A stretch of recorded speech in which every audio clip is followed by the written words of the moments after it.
Okay જી હું મારા અંગત કામ અર્થે વીઆર મોલ જઈ રહ્યો હતો. હું વીઆર મોલ જઈ રહ્યો હતો ત્યારે પર્વત પાટિયા જે સેમી સર્કલ 15 ઓફિસ છે એની બાજુમાં બીઆરટીએસ કોરિડોરની અંદર એક બ્લેક કાચવાળી નંબર પ્લેટ વગરની ગાડી ઊભી.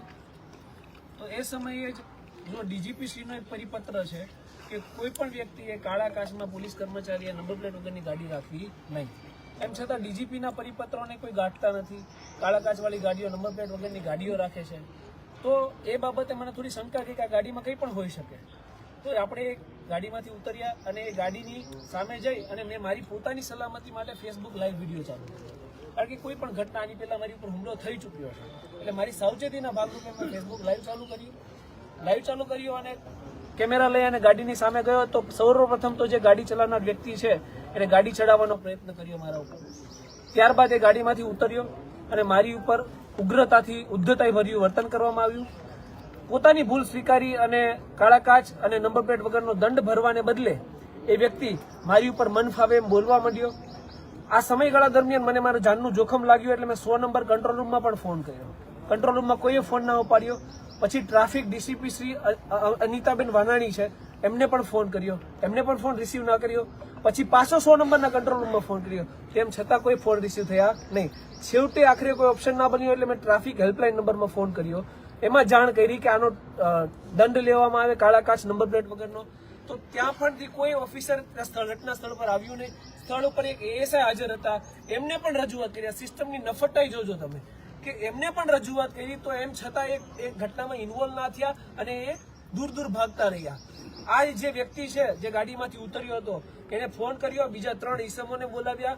એ 3 ઈસમો આવ્યા અને પથ્થર લઈ અને અમારી ઉપર તૂટી પડ્યા. મારી સાથે જે લોકો હતા એમની પર હુમલા થયા. જે લોકો મને બચાવવા આવ્યા એમને પણ માર મારવામાં આવ્યો. તમામ જાહેર જનતાને પણ માર મારવામાં આવ્યો. એટલી આ સિસ્ટમની નફટાઈ છે. ત્યારબાદ હું મારા જાનને બહુ જ જોખમ લાગ્યું.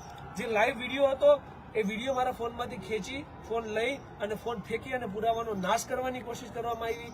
પછી હું ત્યાંથી મારો જીવ બચાવીને પૂણા પોલીસ સ્ટેશન પહોંચ્યો. અને હજુ તમે જુઓ કે આ લોકોની ક્રૂરતાનો કોઈ અંત જ નથી. હું પૂણા પોલીસ સ્ટેશન પીએસઓમાં ગયો. પીએસઓમાંથી પછી મને ઇન્વેસ્ટિગેશન રૂમમાં મોકલવામાં આવ્યો. ઇન્વેસ્ટિગેશન રૂમની અંદર આ જે હુમલો કરનાર છે એ અને એના સાગરીતો ઘૂસી જાય છે. ઇન્વેસ્ટિગેશન રૂમમાં મને મારવા માટે દોડે છે.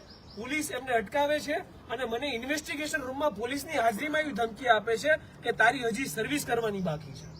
ત્યારબાદ હું બહાર નીકળ્યો તો પીઆઈ આવે છે અને એ પણ જોજો હું ફરિયાદી છું. મારી ફરિયાદ લેવાને બદલે પીઆઈ મારો હાથ પકડીને એવું કહે છે કે આને બંધ કરી દો. એટલે સિસ્ટમ ક્યાં સુધી આ જે લોકો માટે અવાજ ઉઠાવે છે એમને હેરાન કરે છે એ જોવું રહ્યું. ડીજીપીસીનો પરિપત્ર હતો એનું અમલીકરણ કરવા એક જાગૃત નાગરિક તરીકે મારી ફરજ લાગી તો હું મારી ફરજ અદા કરતો હતો.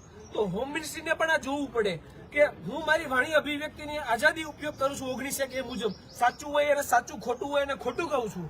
તો એ આઝાદીને તરફ મારવા વાળા આ લોકો કોણ? બની બેસેલા સેવક.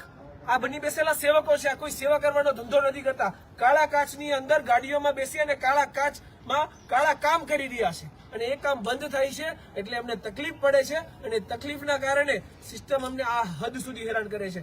આ બીજો હુમલો મારી ઉપર છે અને પહેલા પણ એક હુમલો થયો છે. પોલીસ કમિશનરશ્રીને આપણે મારી જાનને જોખમ છે, હથિયારના પરવાના માટે આ પહેલા અરજી કરેલી છે. એમ છતાં પણ આજ દિન સુધી મને હથિયારનો પરવાનો નથી આપવામાં આવ્યો. ટૂંકમાં મનસા એવી લાગે છે કે જાહેર જનતાના કામ કરવા વાળા લોકો, સમાજ સેવકો ભલે ખપી જાય, કુરબાન છે, પણ એમને ના તો કોઈ સલામતી આપવી છે અને ભલે અવારનવાર હુમલા થતા રહે. હોમ મિનિસ્ટ્રીને આપણા મીડિયાના માધ્યમથી મારું એક નિવેદન છે કે આ ઘટનાને ધ્યાનમાં લેવામાં આવે. ઉપરી અધિકારીઓ પાસે ઇન્વેસ્ટિગેશન કરવામાં આવે. બાકી અહીંથી તો કંઈ થવાનું નથી. એક થાળીના ચટ્ટાપટ્ટા છે. ઇન્વેસ્ટિગેશન કરવામાં આવે, સખ્ત ઇન્વેસ્ટિગેશન થાય, એમાં સખ્ત કાર્યવાહી થાય. તો આ લોકોની જે એટલી હિંમત વધી ગઈ છે કે પોતે એક તો ખોટું કરો અને ખોટું કર્યા પછી હુમલો પણ કરો. આના ઉપર અંકુશ આવે. બાકી આ લોકો અનકન્ટ્રોલેબલ છે અત્યારે. હમણાં તમારા પર હુમલા કરવા વાળા વિરુદ્ધ કઈ કાર્યવાહી કરવામાં આવી? હાલ આપણે પોલીસ સ્ટેશન આવ્યા છીએ અને 2 થી 2.5 કલાકના સમય બાદ આપણી ફરિયાદો નોંધવામાં આવી છે. હુમલા બદલ જે ફોન સ્નેચ કરવામાં આવ્યો એ બદલ, જે ધમકી આપવામાં આવી એ બદલ 4, 5, 6, 7 લોકો ટોટલ હતા. ગ્રુપિઝમ કરીને મને ધમકાવ્યો, માર માર્યો, એનો રોંગફુલ એસેમ્બલી, ક્રિમિનલ કોન્સ્પિરસી, જે તે ધારાઓ અંતર્ગત આપણે વિધિવત ફરિયાદ કરાવી છે. ઓકે જી, ધન્યવાદ. Thank you.